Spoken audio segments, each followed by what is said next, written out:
They say 3 times is a charm, even though it was looking a little bit like a curse, but he's finally done it. Charles Leclerc wins the Belgian Grand Prix. He converts his pole position yesterday, an amazing dominance by the Ferraris, into a race win today. After Bahrain and after Austria, really, really hard from him, but he finally does win. He's 108th different winner in Formula 1 and the 23rd different nationality. An amazing race to win. Ferrari are definitely back, looking like a really strong circuit this was. Belgian Grand Prix ran at the Circuit de SPA-FRANCHOCHAMPS. Ferrari have been really strong here in the past. Sebastian Vettel took his last win in Formula 1 12 months ago today, or this race even, so we're finally a year after Seb's win. So what's happened to him? But we're not talking about that, we're talking about Charles and his amazing run of dominance. It's about 8 months since Ferrari took their last win with Kimi Raikkonen in Austin 2018. As I say now, the fight in the constructors, it's not really there, but they are back. They have finally something to show for themselves, and obviously Charles Leclerc, an amazing win from him. Really strong in the race, and let's go through the classifications before we move on to anything else. So F1's drive of the day is Charles Leclerc. Of course, he takes the checkered flag. An amazing drive from him, start to finish, no problems whatsoever. Second place was Lewis Hamilton in the Mercedes. Really strong from him. He was battling Sebastian Vettel after attempting an undercut of about 5 laps on his fresher tyres. It was looking like Ferrari had the advantage over Mercedes and they'd finally got their decision wrong, their strategy wrong, but obviously that was not the case, and Lewis Hamilton did take him, going up Radion and down the Kemmel Straight, which is surprising because the first part of the race, the Ferrari had so much pace on the flat line, in straight line speed, they were outshining Lewis Hamilton. Lewis had the jump on Seb at the start, and obviously he clawed it back going down the Kemmel Straight, so it just showed how fast the Ferraris were and how much lacking they were on the Mercedes. But then nevertheless, a good second and third from them, as obviously his Finnish counterpart comes in third place. That also means that my predictions were right, so I'm very happy about that, obviously. Fourth place, Sebastian Vettel. He was in second place. It just didn't go very well for him. His time management wasn't amazing. Just a little bit of unluck, really. But still a strong race from him, nevertheless. And obviously, he did let Charles Leclerc past after his pit stop, so that was really very, very nice from him as well. We know that when Seb was at Red Bull, he wasn't a big fan of doing stuff like that, so obviously that was very good from him. He wins humble driver of the day. But fifth place, Alexander Albon. Now that is the big one. First race in the Red Bull, his 13th race in Formula 1. Incredible from him, especially towards the start of the race. He was running near the back of the field, and we were thinking that it was just going to be not a big promotion, but that is amazing for him in his first race. And obviously you've got to remember with him as well, 12 months ago, he wasn't in Formula 1 and he did 12 races with Toro Rosso, so that really is incredible. Sixth place is Checo Perez in the Racing Point. Not really much to say about his kind of race. Big battles with Magnussen and the 2 Haas drivers. Seventh place is Daniel Kvyat, again holding the torch quite high for Toro Rosso, obviously the man who was outlooked in the promotion to Red Bull. 8th place, Nico Hülkenberg. He's just lost his seat, of course, to Esteban Ocon. His confidence will be hindered a little bit, and again, Spa hasn't been a circuit that he has really liked, but nevertheless, he has really shown it to be strong. And yes, a very good drive from Pierre Gasly as well, the man who was replaced at Red Bull. Really strong, showing that he can get into the top 10, which is really good. And Lance Stroll, of course, rounding off the top 10. Really great from them. Now, the retirement, oh my God. For me, of course, you'll be seeing this. Max Verstappen. Really, really unfortunate at the start. I loved the start though. It was really incredible. Kimi Raikkonen, going down into La Source, right against the barrier. And Ayrton Senna said, if you don't take a gap that doesn't, don't go for a gap that doesn't exist, you're no longer a racing driver. And of course, Max Verstappen is an Ayrton Senna meaning that he was not going to yield to Kimi Raikkonen. Other drivers might have. Lance Stroll, he was the one who was going to go down the inside and then averted to get around those 2 drivers. So he might have, backed out, but Max was definitely not going to do that. He went round, of course. Kimi Raikkonen was clipped in the inside by Lance and Daniel, I believe. And then, of course, he goes on to Max, hits Max, breaks the steering column, and then Max going up Radion, which was pretty ballsy, mind, to, still go when you know that your front left steering column is broken, to go up Radion and obviously crash out of the races. Wheels locked, and of course he was going to go nowhere, especially in front of the Dutch fans. Really, really heartbreaking for them. Brought back memories of Austria 2017 when they had flocked down in their masses. to Spielberg, and of course he crashes out there, which is not very good. Obviously, second home, his closest home race this year, his second next year, but obviously you've got Zandvoort, all you Dutch fans out there, so obviously get ready for that in April, I believe. So yes, that wasn't very good from him. Obviously, Kimi Räikkönen, unfortunate that at the start. There has been a lot of incidents at La Source. Remember in 1998, the biggest crash Mary Waters ever seen, one of the biggest crashes Formula 1 has ever seen. 2012 with Romain Grosjean, of course we all remember that. And even last year, 2018, with Charles Leclerc and Fernando Alonso going over the top of the Sauber. This didn't happen this time. Charles Leclerc was in first position, so he wasn't anywhere near a flying Fernando. So flipping it over, Lando did an amazing race for McLaren. He was voted second in driver of the day standings, but obviously couldn't hold a torch to Charles Leclerc. Yes, so after the start, a great race from them. The safety car came out for quite a long time. Carlos Sainz, the anti-stall in his car wasn't working properly or something like that, so of course he had to retire the car. So there's already 3 retirements after 2 laps. Safety car was out for a good few laps. It was going to come in, but then came back out again for the first few laps of the race, and it makes a second race in a row, 2018 and 2019 respectively, that the safety car has been out on lap 1 in Belgium. As soon as we got going again, of course, Lewis Hamilton had done the jump on Sebastian Vettel, but as I said, the toe down from the Ferrari really showed how fast the Scuderia were going down the Kemmel Straight. No problem for them, and it was back to a Ferrari 1-2. Now, of course, at this part of the race, and the strategy definitely gets into it, and Ferrari pitted Sebastian Vettel first, left Lewis Hamilton out for a good few laps. Quite risky because as the chances were going down and things like that, as you might have seen in David Croft was saying, it was looking like Lewis Hamilton couldn't take Sebastian Vettel, but obviously about a third of the way through the race, of course, Lewis takes Seb, fresher tyres, better race pace, which what I thought was amazing. I love that Mercedes can judge this race pace, without even being in the car. It's really, really strong. So obviously great race from Mercedes, Valtteri, and of course Lewis Hamilton extends his lead even further, even though he didn't even need to, in the World Championship. And I reckon a handful of races to go before Lewis actually lifts the World Championship as things go. So a good race from them. Obviously, Sebastian Vettel, very unfortunate to be in his position, but still helping out Charles Leclerc quite a long way. Again, like I said at the start, he said that he was going to let him go through, which I thought was absolutely amazing. It reminded me of Brazil 2011 when he said to Mark Webber in the Red Bull, okay, I've got a gearbox problem, I'll let Mark go into the Senna S. So I thought, that was good from Sebastian Vettel. That was really, really good. I don't think possibly Vettel would have kept Charles from, extending his lead, especially when Lewis Hamilton was charging in the backfield. But yeah, as I say, a really good move from them. Great race overall. Antonio Giovinazzi crashed on the last lap to obviously add his name to the tally of retirees. But a good solid race for some of the midfield teams. Renault, as I say, having a good strong race. Nico Hülkenberg really showing he's got some good promise in that Renault. Now again, Mr. Neely man, as I said at the start, he is out of a drive for next year. Maybe a team will pick him up, but we don't know it. And obviously the Honey Badger as well, a good race from them. But the team that I was impressed by was Haas. Now Haas didn't have the best finish in this race, but some good showing from Grosjean, who was running in 6th place at one point, and Kevin Magnussen as well, who again I think was outside the points, but showing some good promise, battling the likes of Lando Norris, battling the likes of Alex Albon.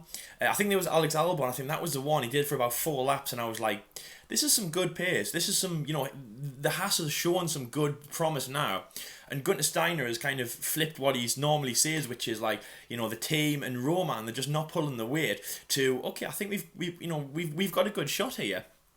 To get some good points and obviously extend the run in the constructors. So obviously, yes, Haas, I'd say a really, really good. I'm not going to say team of the week, but nevertheless, obviously very, very strong from them. Alexander Albon in the Red Bull, that was almost perfect from him. As I said, kind of running in the midfield, 13th, 14th position, as I said, battling K-Mag, but then really pulled through in that Red Bull. Really, really strong from him. It's a massive move. All the British drivers are really behind him, to get some great finishes. And yeah, I think it's absolutely fantastic. Again, the move that I'll be talking about later on, I'm not going to talk about it now, but yes, some good promise from Alexander Albon. So my race rating, I'm going to give it a strong 6.5 out of 10. The first few laps, of course, were entertaining. The crash, the collisions, things like that, the retirees, the safety car, and obviously the reshuffling of positions. Again, it was quite fun to watch Lewis Hamilton battling Sebastian Vettel. Obviously, these are two quite neutral drivers. Obviously, I like Lewis Hamilton because he's British. I like Sebastian Vettel when he was at Red Bull. He was a great, good driver there, and I do want Ferrari to do well this weekend. So that was quite nice to see. Obviously, Max is out the race, so I didn't really have anyone to cheer for. I was giving a lot of support to Alex, though. As I said, amazing race from him. Also, Red Bull, I think it was 2.1 seconds for Alex in his pit stop. So incredible. I think they're getting the DHL fastest lap award, or at least the F1 Debate Show pit stop award, because they're just always on fire. And again, an amazing race from him. Definitely one of the contenders for driver of the day. But my driver of the day, it's no competition. It's obviously got to be Robert Kubica. No, it hasn't really. It's got to be Charles Leclerc, of course. Obviously, I was thinking of someone in the midfield together, maybe Lando Norris for his amazing run, 5th place. Obviously, he was running for most of the race. But of course, you know, I didn't want to. I had to give it to Charles Leclerc. His first win in Formula 1 is absolutely amazing. And obviously doing it in such style as well. And a lot of people were behind that Ferrari to get some amazing finishes. So I thought that was really amazing. So obviously, yes, driver of the day for me is Charles Leclerc. Team of the weekend, again, Ferrari. Nothing to change your mind on that. So obviously you've heard my thoughts. Let's hear it from Jordan's. By the way, obviously my first review back. Please let me know what you think. Okay, so Jordan says another shunt into turn 1. Max out of the race, and the Dutch fans won't be pleased about that. No, of course they won't, Jordan. Of course they won't. They flock in their thousands to come down to Spa, obviously just across the border from the Netherlands. And obviously Max was born in Belgium as well. So big race from them, obviously. I saw a lot of the Dutch fans, and obviously you all saw them on the Kemmel Straight when we went there. A lot of flares, and it's an amazing opportunity. They'll cheer about anything. I do think, though, they wouldn't have been that disheartened. They wouldn't have been 100% disheartened.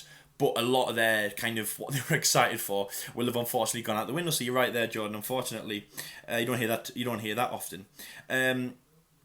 Max going for Kimi, but Kimi didn't see him. Max was just too ambitious, but not worthy of a penalty. Shame to see Max retire. His first since Hungary 2018. So there we go. I didn't actually realise that. So that's the stat of the day. As I said, it's kind of like an Ayrton Senna thing. Max Verstappen, just wanted the gap. He might have seen Kimi there. He was behind, but he was going to go for that gap. He wanted to establish that it was his corner. Belgium 2017, I believe it was. Again, there was there was battling with Kimi Räikkönen then. Obviously, Kimi was in the Ferrari back then, and I believe it was exactly the same scenario. But at that point, Kimi didn't didn't go in the air. I believe there was some contact in that. It's just Max is going for gaps that, they might not exist, but that's what Formula 1 drivers are. And obviously the late great Ayrton Senna said that if you don't go for a gap, you're no longer a racing driver. Where am I? Oh no! And he's input, oh no. Signs out with a problem, loss of engine power. I beg your pardon then, I thought it was an anti-stall. Or that's what happened on the first lap anyway, so obviously the engine will have dropped power and it went into anti-stall. But obviously just lost engine power and that's how he had to go out. Again, John goes on to say his first retirement since Australia 2019. So start of the day. Alexander making good progress in his Red Bull debut. As I said, very strong from him. I don't think we've ever had a big show-off like that. Obviously, Max Verstappen winning the race in 2016 Spain was amazing. I don't think we're ever going to get that again, unfortunately. Where am I? The midfield has been great today. Great battles up the Kemmel Straight. Yes, amazing. Roman Grosjean, Kevin Magnussen, all having some great scraps up there. Lance Stroll, Sergio Perez, really strong. The Racing Point's doing very well here in Belgium, as they were last year. Ferrari letting Charles overtake into the lead. Good move for Seb for allowing it. Yes, it was amazing. Hamilton gets Seb. Nice little scrap for the drivers. With a combined total of 9 World Drivers' Championships. So he's right on the money, these, with the stats today, Jordan. Yes! He's got loads of S's as well. And well done, Charles. And no Lando. If you don't know what Lando happened, you know, I actually missed it because I was going to record, but I believe that he just had a loss of power again, like Carlos was. As I just said at the start there, Lando was running in 5th place. P5 was going to be his highest finish, and obviously with the retirement of Carlos Sainz, it was going to be an amazing finish. Also, wouldn't rate the driver of the day, Charles Leclerc. As I say, he wins 108 different winner in Formula 1.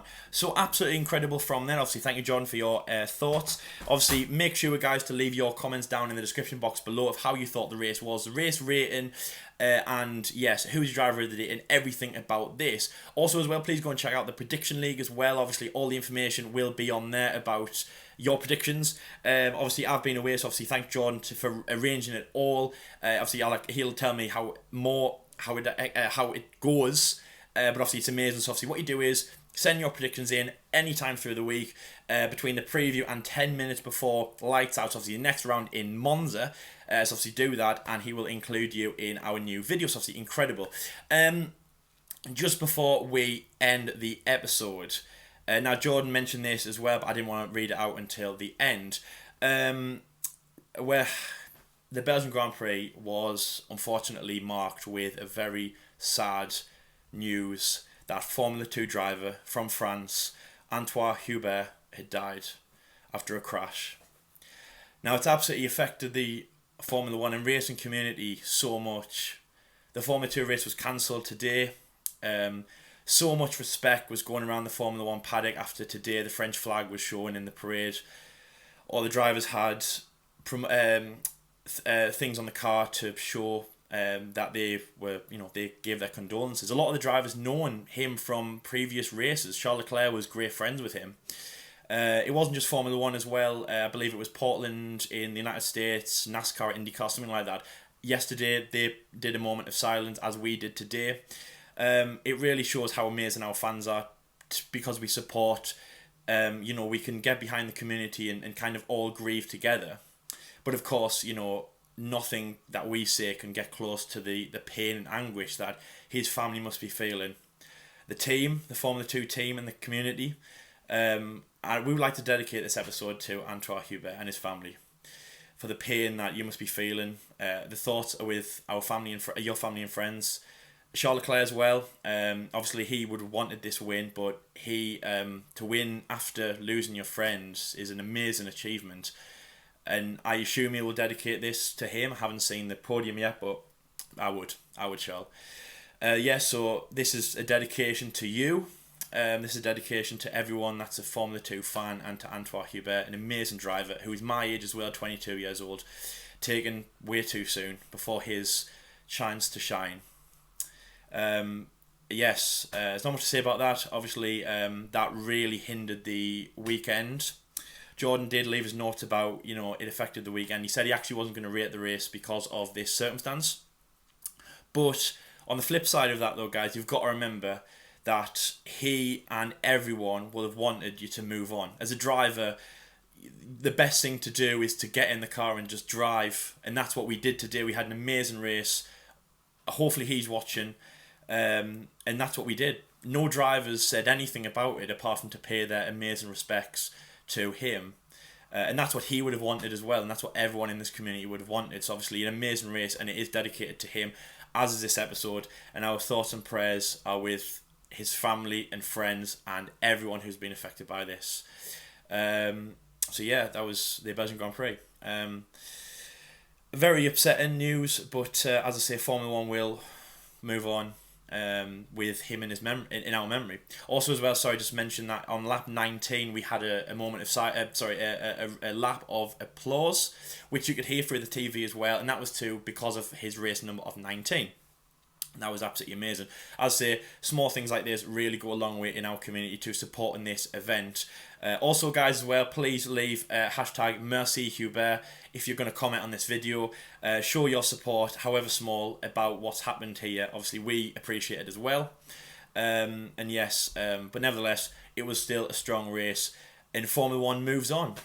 And that was the end of the review. Thank you very much for watching. If you have liked what you've seen around here, please like, subscribe, tell your friends about us, leave comments in the description box. Go and check out our last video, which was actually the Prediction League. our next F1 debate show, which is going to be a big special episode, as I say, all the Italy content and the rest of the content for the rest of 2019. Thank you very much for watching, and I've been Lyle, because I haven't been on since Canada, and thank you for watching, and until next time, guys, we'll see you later.